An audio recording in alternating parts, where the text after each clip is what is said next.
Welcome, everybody, to another edition of the Power Lunch. This is a Solocast, episode 70. Today, we're going to be talking about branding. Is it overrated? But why you should do it anyway, but how you can do it better than 99% of the companies and businesses that are out there are doing that. Power Lunch is sponsored by none other than my book, Breaking Orbit, Rip Out of the Regular by Unearthing the Power Within, available on Amazon.com right now.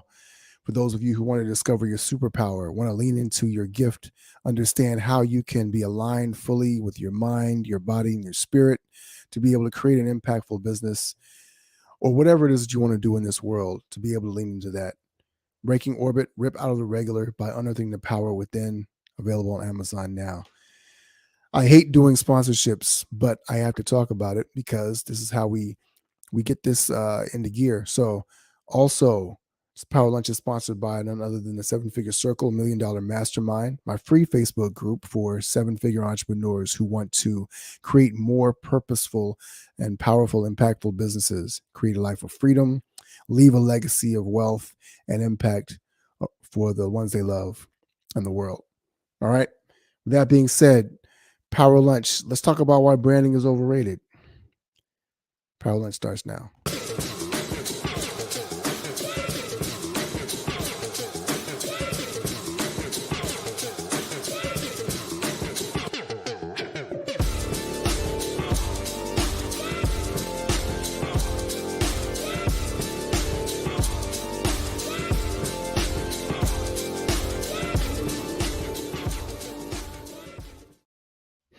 Welcome to those of you who are watching this on Facebook or LinkedIn, watching this live on YouTube as well. Got some comments as well. If you're watching this on Facebook, let the app know that who you are so I can see your name. I appreciate you joining in, dropping comments. Drop a comment and let me know where you're listening from. Today, we're going to be talking about branding, what it is, what it isn't, why it's overrated, but why you need to do it anyway, and how you can do it differently. And we're going to focus in on two key elements of branding. There's so many different things we can talk about, but what I want to do is help you to focus in on exactly what you need to be thinking about when it talks about growing your brand. So primarily, we work with seven-figure entrepreneurs to scale their businesses to 7 and 8 figures and beyond. But we're working even with 7-figure and 8-figure businesses. And if you're a 9-figure business, and this is actually a mistake I see even billion-dollar brands making, right? It's interesting because I follow a guy named David Breyer, who is a well-known brander, and he was talking about the Kia branding, right, and how they rebranded their logo, and how the logo used to be just Kia in a little oval, and they switched it to make it more hip and cool. And the Kia logo now is like, it's like all connected, but it looks like the A is connected to the I, and it looks like an N. And so people were searching for Ken. They would get about 30,000 searches per day on Ken versus Kia. And so Kia actually lost some of the branding power. Here's why that is important, but it also doesn't matter, right? And when you talk about branding, a lot of people are thinking about it in terms of how can I let more people know about who I am, right? How can I let more people know about my business, etc. And if you watched other videos, I've talked about the difference between advertising and marketing and sales and branding. And people confuse these things all the time. When what they really think that they're doing is they're trying to increase brand awareness. And of course, you want more people to know about who you are, but there's a different element I want to talk about today that really emphasizes what branding is, what it isn't, and why it's important that you do it the right way. Okay. One of the reasons is because, well, let's give an example, right? So there's Apple and Samsung. Well, let me back up even further. One of the things that people think branding is creating that awareness of their brand. And so most people are focusing on things like the logo or the messaging or the slogan, right? They're focusing on telling a lot of people about who they are so they can be seen in a lot of different places. They'll focus on things like naming a stadium or getting their logo on billboards or having ads where they're promoting their slogan, a different thing like that, right? So all of those things are cool, and they do play a part in building your brand. But if you want to look at the difference between an Apple and a Samsung, right? And they're going to illustrate the difference in what this really is, right? So the definition, let's define what branding really is. Branding, and this definition I got from Marty Neumeyer, who wrote Zag. I really, really respect him. I think he's a brilliant, brilliant person. He's worked in the tech space doing a lot of branding and things for people for over 30 years now. Excellent at that. And what he talks about branding is that branding is basically the feeling or belief that people have about you. That's it. So no matter what you are trying to manufacture in other people, at the end of the day, your brand is going to be represented by what people believe or feel about you whenever they see your logo, whenever they encounter you, whenever your name comes up. All those things are critically important. And so, how do you manufacture a feeling in other people? How do you manufacture a belief in what you have? And if you're focused on awareness versus that feeling or that belief, right, then you're going to miss the mark, because what most people are doing is they are leaning into the awareness and think the awareness equals more sales, more market share, more scale, etc. And what that misses is actually the human element of branding, right? So there is a design element to it visually and message wise, in terms of the copy that you write, the words that you say, the things that how you describe what you do, how you describe who you are. But more than lip service, there has to be an emotional component to branding that goes far beyond. And how do you engineer that into people is the key thing.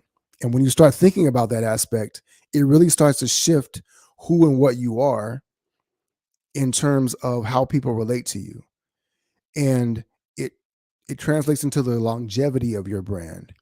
How are you able to continue to represent something for people over years, decades, centuries, even, right? So I'll give you a couple of examples.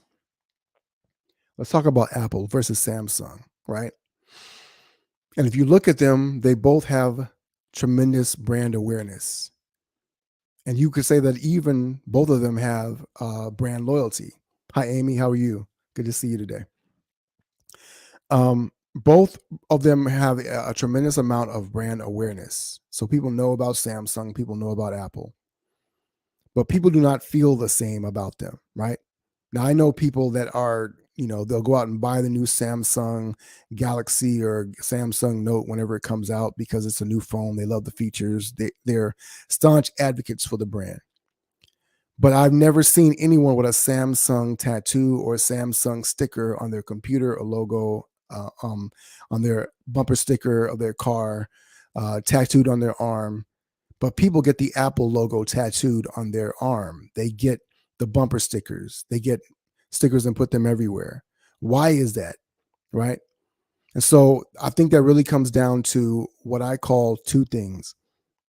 I call it the strong scale, and I call it the feeling intensity scale. Sorry. And so strong measures belief, right? And strong measures the trust factor that people have. How much do people trust that you are going to deliver on the promise of what you have to offer? And so there are a lot of people that believe that Samsung is technically sound, and they really have a strong sense of that, right? So that's why Samsung sells so many phones. They actually sell more phones than Apple does, right? But Apple has a much bigger market share, one, because their phones cost more, yes, but also because they are able to manufacture, engineer greater intensity, right? And so the intensity of the feeling, the emotion that people feel around the brand is way different. Oh yeah, Amy, people get Apple tattoos. People have a stronger affinity to this. There's an emotional connection to them. People get in arguments over Apple. Come on over to the Apple side. Like here's another way you can measure the intensity of feeling and emotion. How much do people hate you, right? When I was in the music industry, and we would talk about this all the time, a superstar is someone that you just can't ignore, right? And so what most brands are going for is notoriety. So people may know about you, but not have any feeling about you as an artist. And the same thing translates when it comes to a brand. People can know about you, but not have any real feeling about you.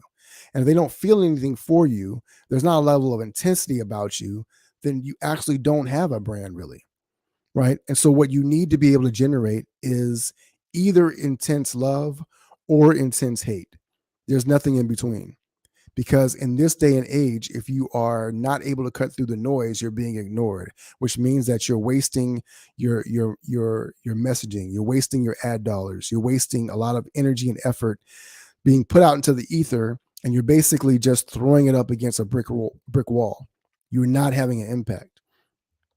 But if you want to be able to cut through all that clutter in whatever market it is, at whatever height, it's not about awareness, just awareness, right? You do need some awareness, but even being the most well-known brand in the world won't give you that space. In the fashion industry, in the streetwear space, there are very niche brands that have more impact and move the culture much more than others. And the way that that translates is when you start doing things like NFTs and moving into other spaces, you're able to create, you're able to utilize that fandom, that intensity of emotion, so that people want to have a piece of whatever it is that you're offering. So if you have people that love you or hate you, that's a good thing. Personally, when a lot of people talk about personal branding, they're thinking about how can I build my personal brand? How can I get more followers and more awareness? My thing is, how can you deepen the love and intensity that people have for you in your brand so that you can now be able to lead them to other decisions, right? Whether it's commerce, merchandise, creating a movement, etc. I know people that have very small followings, but they're very, very intense. And so because of that, if you're able to have that level of intensity, that level of feeling that people have, now you're going to be able to move the needle, because ultimately influence comes down to trust and emotion, right? Why do people trust you? How much do they trust that you're going to be able to deliver on the thing that you say you can deliver on? And then two, how much do they love you or hate you, right? So you look at different people all over the world. And when you look at, for instance, Ye, or formerly known as Yeezy, or Kanye West, and his partnership with Adidas, right? The reason why Adidas was willing to make that deal with him in the first place was because although Adidas had brand awareness, people no longer had a feeling about them. And what Kanye brought to them, what Ye brought to the brand, was emotion. People felt strongly about it. People had never been lining up before to get the new Yeezys when they came out on a Saturday morning. And that's what they did. And when they divorced from him, that's something that they lost. And it remains to be seen if they can manufacture that same amount of love and intensity for their brand. And I would argue that they won't, because whatever you feel about his statements politically or otherwise, it's hard to deny that he had a brand. And so he manufactures intensity of feeling. Now, from a personal standpoint, that's something that, we can judge in terms of the culture and society. But in terms of just purely emotion and being able to generate something like that, you need to be able to have that as a brand, as a person. Kanye has a brand. Donald Trump has a brand. Barack Obama has a brand, right? I would say Michelle Obama has a brand. Oprah has a brand. There are a lot of people that personally have those brands, and they represent this intense feeling of love and loyalty. And so being able to manufacture that or engineer that is something that's really important. You can look at another dichotomy. Let's look at a Salesforce. Salesforce is very well known in the business space, but I would argue that they have very little brand loyalty when it comes to or intensity of feeling. They've manufactured a product that allows them to basically integrate themselves into businesses so people can't get themselves out of the deals, right? So they make a lot of money because they kind of have to. But what they're missing is the intensity. And so how you manufacture that's something we can talk about in another episode. Yeah. is more of a human factor, right? There's a couple of things that we can do around that, but you look at, there's a lot of brands that have a lot of awareness and notoriety, but don't have that level of loyalty. Amy says, I have some love going on without ever thinking of branding. Yeah, well, branding, love is sort of a brand, right? Love and hate is a measurement I would use to argue how you can measure the intensity of feeling that people have for what you are saying, your message, and your offering. I'm a pretty low key guy, so it might be out of character for me to be able to manufacture a lot of intensity around what I'm saying.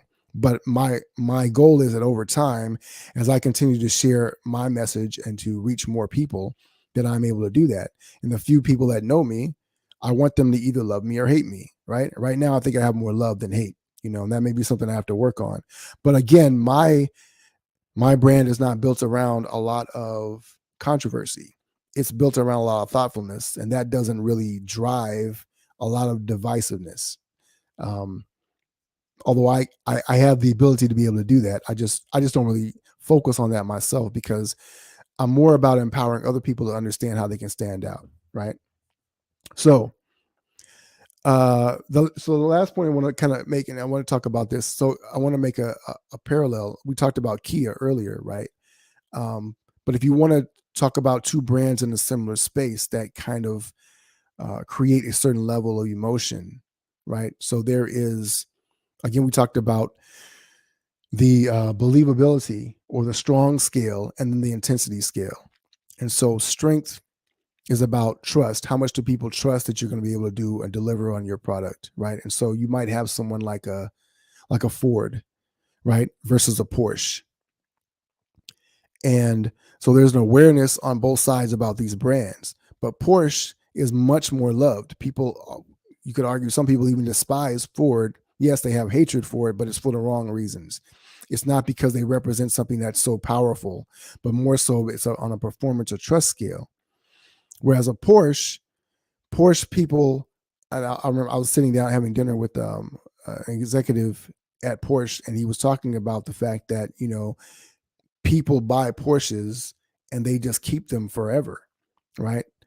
You can go and buy an old Porsche, vintage Porsche, and while you might go and find an old Ford Mustang or something like that, but you're not going to go back and buy a Ford Nova.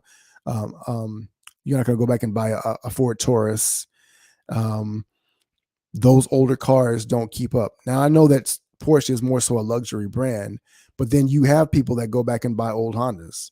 You'll have people that'll go back and buy old other brands because they have that levelty of support. I'm sorry, they have that level of trust that people have, and they want to be able to lean into that, right? And Amy says Porsche holds value. It does. Porsche holds value for people, but it also, not just because it performs well, like it's a well-built car, right? And so the older cars still perform well. If you keep up with them and take care of them, the maintenance will ensure that they continue to perform at a high level, but also the emotional rush, right? So they have engineered in an experience that allows people to be able to capture that. And that's one of the things, we'll talk about that more in another video, but being able to engineer into the experience that people are having something that is gratifying on a deeper emotional level is the key. So I'd love to know from you in the comments, what are you doing to engineer that strong scale, that believability, that trust? What are you doing to engineer that intensity, the level of love or hate that people feel around what you're offering? Taking a strong stance. Some people call it building a movement. That's how movements are built. But you've got to have those two elements, to me, to be able to really be able to elevate your brand, to really do more than just have people know who you are, but to have you really be meaningful to them, significant to them in their lives. And we're talking about business, but whatever you're building, if it's not significant or meaningful, how is it going to stand the test of time? How is it going to be scalable to be able to instill that belief in others, in the market, in your clients, your customers, into your own employees, into yourself when you wake up in the morning every day, right? All right. So that's it for this episode of Power Lunch. Why branding is overrated, the way that people are doing it now. I want to thank you for stopping by. Amy, thanks for your comments, your kind words. I appreciate that. I've never been described as intensely calm before. I'll take that. Is that like a brooding? I'll take that. But I want to thank all of you for watching this. If you're watching this on YouTube, please give us a thumbs up, like, subscribe, share this video wherever you are with those who feel like would benefit from it. That helps us to be able to grow our audience, grow the message, and to be able to spread the love and or hate wherever we are. As always, my name is Frederick Douglass Bussey. See you next time. Ever forward.